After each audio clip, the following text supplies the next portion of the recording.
Hello, আপনাকে বলছি, cotton bud দিয়ে কান চুলকাচ্ছেন, কানের ভেতর কাঠি, পালক বা চাবি দিচ্ছেন, তাহলে থামুন। এ ব্যাপারে বিশেষজ্ঞ ডক্টর কি বলছেন?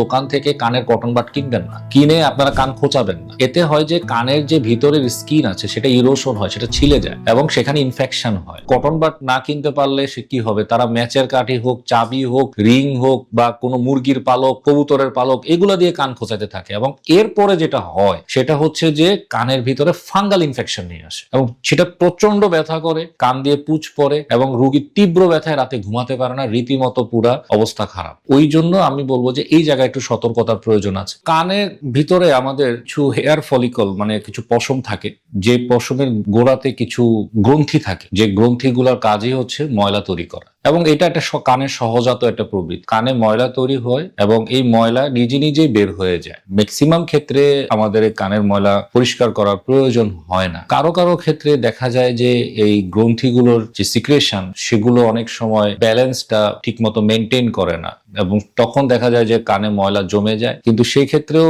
আপনার অনেক সময় কিছু সমস্যা তৈরি হতে পারে, যেমন কানে ব্যথা করা, মাথা ঘোরানো বা অনেক সময় দেখা যায় যে কানে শোঁ শোঁ শব্দ হওয়া। আবার অনেকে বলে যে আমি কানে কিছুই শুনতে পারছি, আর রুগী এসে বলছে আমি কানে কিছুই শুনছি না। তো তখন আমরা যখন কানের পরীক্ষা করি, এন্ডোস্কোপি করি কানে, তখন দেখি যে ময়লার একটা চাকা কানের মধ্যে ইম্প্যাক্টেড হয়ে আছে। তখন আমরা তাকে সেইভাবে কানের এই ময়লা নরম করার জন্য আমরা ওষুধ দিই। পরবর্তীতে বেটার যদি আপনি এটা এন্ডোস্কোপিক্যালি গাইডেড মানে ক্যামেরা কম্পিউটারের মাধ্যমে আপনি সেই কানের ময়লাটা যদি পরিষ্কার করে, এতে অনেকগুলো সুবিধা আছে। সুবিধাটা হচ্ছে আমরা সবাই জানি কানে একটা পর্দা থাকে কানের ভিতরে, তো তখন দেখা যায় যে আমরা যদি এটা ক্যামেরা দিয়ে যদি সেটা পরিষ্কার করি, তো আলটিমেটলি তখন সেটা কিন্তু কানের পর্দাটা ইনজুরি হয় না, সচরাচর কানে ব্যথা লাগে না এবং রোগী কিন্তু বুঝতেও পারে না যে তার কান থেকে এত বড় এক ময়লার চাকা বের হয়ে যাচ্ছে, কিন্তু সে খুবই আরাম পাচ্ছে। খুবই ম্যাজিক একটা বিষয় হচ্ছে বলে যে আমার কানে কিছুই শুনছি না। তার যখন আমি এই চিকিৎসাটা করে দিলাম,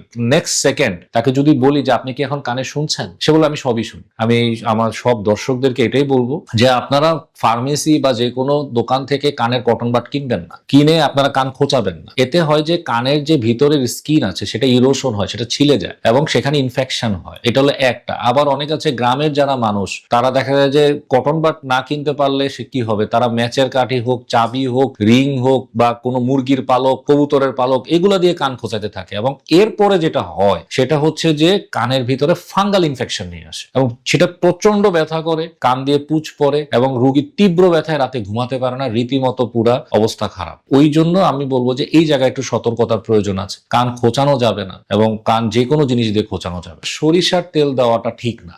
এখন বাজারে অনেক ভালো ভালো এয়ার ড্রপস আসছে, কানের ড্রপ আসছে, যেগুলা কানের ময়লাগুলা বিশেষ অনেক শক্ত ময়লা যেগুলা কানে ব্যথা করতেছে, এইসব ময়লাগুলোকে নরম করে দেওয়ার জন্য ভালো ভালো ড্রপস আসছে। তো সেই ড্রপস ব্যবহার করা উচিত। ডাক্তারের পরামর্শ অবশ্যই নিতে হবে, যে কোনো ভাবে অবশ্যই ডাক্তারের পরামর্শ ছাড়া তো অবশ্যই না। সেই ড্রপার গুলো দিয়ে আমরা কানে দিতে বলি এবং সেটা একদিকে কাত হয়ে শুয়ে রোগীকে বলি যে আপনারা 5 থেকে 6 ফোঁটা বা 7-8 ফোঁটা কানের ভিতরে ড্রপার দিয়ে দিবেন ড্রপটা এবং কিছুক্ষণ ওয়েট করবেন। তো আমার সাজেশন যে আপনারা নিজেরা আসলে এই ব্যাপারে বাসায় কোনো রেমেডিজ ব্যবহার না করে অন্তত পক্ষে আপনারা ডাক্তারের শরণাপন্ন হন। নাক কান গলা বিশেষজ্ঞ উনি দেখুক আদৌ কি কানের ময়লা কিনা, কারণ একই রকম রোগের উপসর্গ অনেক রোগে হতে পারে। তো সেটার জন্য আসলে আমি মনে করি এই জায়গায় একটু সচেতনতার দরকার আছে।